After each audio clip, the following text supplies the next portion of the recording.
Travel north of bustling Toronto and beyond ever-expanding Vaughan, the village of King City awaits. It began as a settlement in 1836, and now nearly 21,000 people call it their home.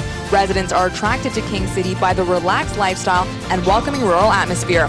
Well-known and beloved landmarks like Hogan's Inn give greater character to the community. The Maple Leaf Cricket Club, which was established in 1954, became just the second ground in Canada in 2006 to host ICC One-Day Internationals. It's Canada versus the UAE in the World Cricket League Championship next.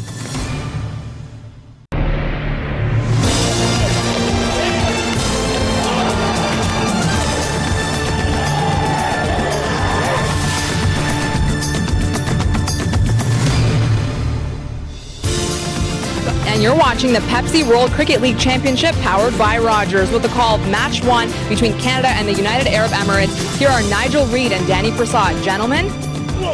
And a very, very good morning to you from King City, just about 40 minutes north of Toronto. The weather, for the time being, is set fair, and we're delighted to bring you live international cricket. It is Canada against the United Arab Emirates.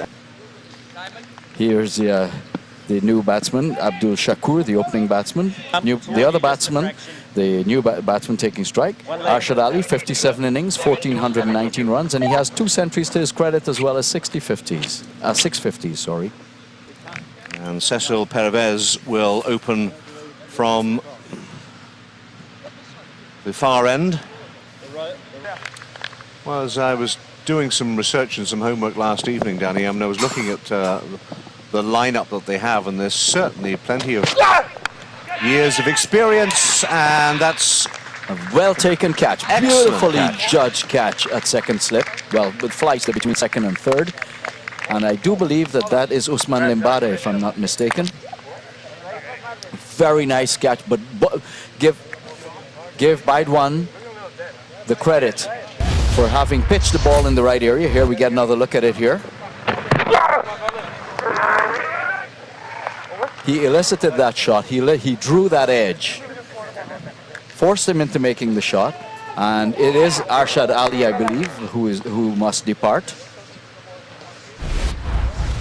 excellent catch indeed in the slips, and that's what they're there for. And Baidwan's been plugging away, looking for that edge, finally got one, and Arshad Ali is on his way for 3.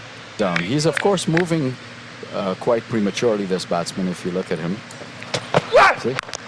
And he jumps out and hoiks that one over the square leg region, and I see the fielder signaling and the umpire raising his arms, and that was a flat hit 6. Now, sometimes, Shakur, you get the idea that the best form of defence is attack, and he certainly came down the field and let that ball have the full force straight over the rope, and 6. The first of the day.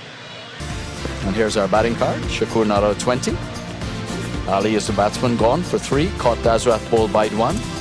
Karam Khan 4. 30 for 1 after 7 overs. And it was a very, very sharp catch, by the way, by Dasrat. Bowling to the left-handed Karam Khan now. In the air and over the top this time, and that's going to be 4 more. From the moment it left the bat, there was no question that a fielder was going to cut that one off. Nope, because the fielder was in too far for that type of a shot. And here we get to another shot. Look at it. In line, goes through with the shot, and that's all it took. A couple of hops.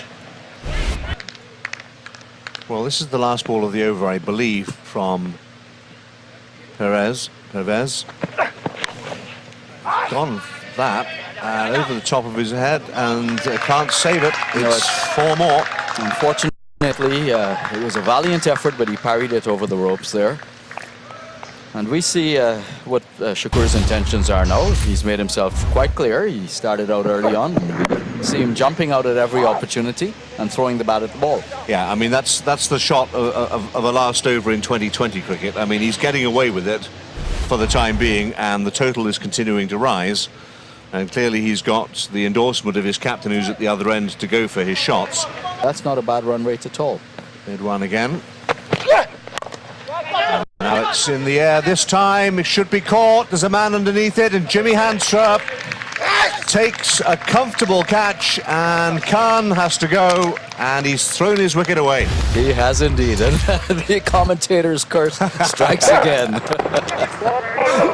Just as we said that, that shot was definitely a very unwise shot selection at this point for where the ball was pitched. He tried, the fielder was not in. If the fielder was in, one could say he could take a chance with that shot, but the fielder was not in. He was 3/4 of the way out to the boundary, and it was a very unwise shot. And don't forget, you can catch up with all the latest news and updates by visiting GoCricketGoCanada.com.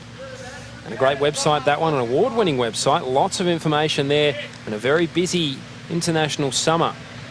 You would expect at this level those guys will run up quickly to prevent that overthrow. It didn't happen, so an extra run to UAE. Oh, and that should be out. Yeah, he's been given. Little caught behind there, but guys pumped so Siddiqui. And it's the danger man. Looks like Shakuru has to go. Yeah, just bonus wicket for Canada. Short and wide, he threw his bat out of it, just got a thin edge through the keeper. Yeah, that's a big wicket. Shakur was going beautifully. He was scoring freely. And this ball was just short outside off stump. Tries to play the cut shot. And yes, a thick edge through to the keeper, Bagai. And isn't he pumped? Gets the breakthrough for his side. Well, he's recognised how important this wicket is to the Canadian team. Shakur's been going pretty well. He's been going up more than a run a ball. So 32 from 38. A good strike rate there in 50 over cricket for Shakur. 2 4s and a 6. Well, there is the batting card so far. Shakur at the top of the order. He was destructive. When Siddiqui came on and got him out for 32, that was a big breakthrough.